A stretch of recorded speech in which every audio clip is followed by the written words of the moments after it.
বীরবলের সত্য কথা। দেশের চিন্তা এবং উন্নতির ভাবনা নিয়ে কিছু লোক মেতে উঠেছে এবং সবাইকে তাদের সাথে আন্দোলনে যোগ দিতে আহ্বান করছে।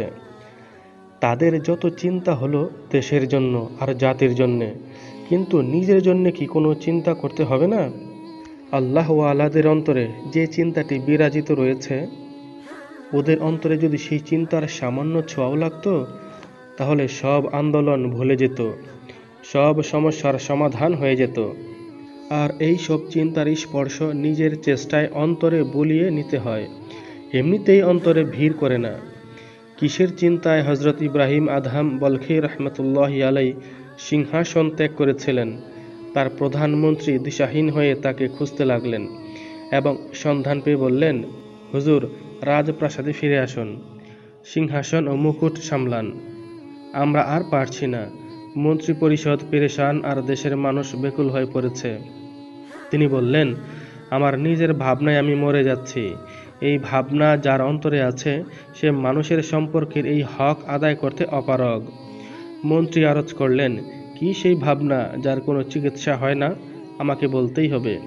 বাদশাহ বললেন, আল্লাহ যে কথাটি বলেছেন, সেই কথা শোনার পর থেকে আমি নিজের ভাবনায় বিভোর হয়ে পড়েছি।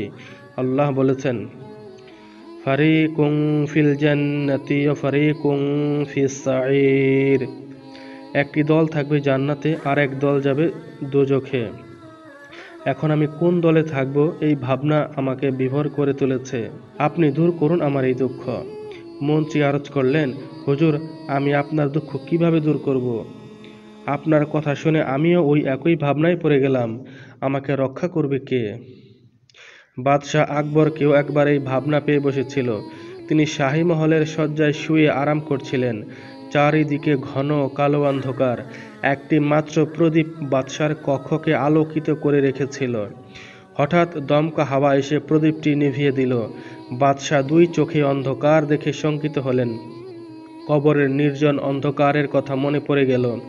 এখানে ধন আছে, ঐশ্বর্য আছে, আভিজাত্য আর সৈন্য সামন্ত সবই আছে, কিন্তু আলো নিভে যাওয়ায় এই বিভীষিকা থেকে কেউ রক্ষা করতে পারল না। তাহলে কবরে, যেখানে এইসব কিছুই থাকবে না, শুধু 2 গজ গর্তে নির্জনতা আর সীমাহীন অন্ধকার থাকবে, সেখানে আমার কিরূপ অবস্থা ঘটবে? চিন্তায় সারা রাত ঘুম হলো না বাদশার। চিন্তাক্লিষ্ট চেহারা নিয়ে সকালে দরবারে হাজির হলেন। ভাবনার এক অদৃশ্য জগতে বিচরণ করছেন তিনি। চিন্তায় দেহ ও মন ভারাক্রান্ত। শাহী দরবার যেন সেই ভার বহন করতে পারছে না। বীরবল আরজ করল, হুজুর, আজ আপনাকে বড় চিন্তাক্লিষ্ট দেখা যাচ্ছে।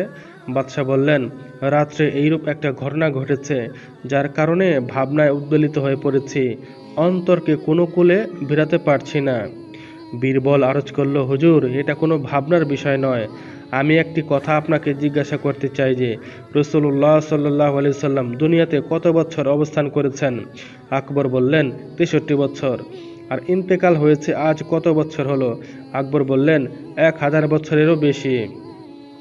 বীরবল আরজ করল, তাহলে যিনি মাত্র 63 বছর দুনিয়ায় অবস্থান করে সারা দুনিয়াকে উজ্জ্বল আলোকে উদ্ভাসিত করে দিয়েছেন, তিনি কি আজ 1000 বছর ধরে জমিনের নিচে অবস্থান করে জমিনের গহ্বরকে উজ্জ্বল আলোতে ভরে দেননি? কবর তো জমিনের নিচেই থাকে। সুতরাং সব মুসলমান ইনশাআল্লাহ তার কবরকে উজ্জ্বল আলোতে রোশন দেখতে পাবে। বীরবল হিন্দু ছিল বটে, কিন্তু কত বড় সত্য কথাটি না সে বলেছে। অদ্ভুত তার সত্য প্রকাশের ভঙ্গিটি। কিন্তু মুসলমান হওয়ার জন্য চাই সেই চিন্তা, যে চিন্তা আকবরের মতো স্বাধীনচেতা পুরুষকেও জ্বালিয়ে পুড়িয়ে ছারখার করে দিয়েছিল। আল্লাহর ভয়ের করাত আল্লাহওয়ালাদের অন্তরকে অবিরত চিরে ফালি ফালি করে দিচ্ছে। দুনিয়ার হাঙ্গামার দিকে ফিরে তাকাবার তাদের ফুরসত হয় না। সুতরাং তলোয়ারের আঘাতে যারা জর্জরিত, তাদের কষ্টের পরিমাপ তোমরা কি দিয়ে করবে? একটি কাঁটা কখনো যে তোমাদের পায়েও ফোটেনি।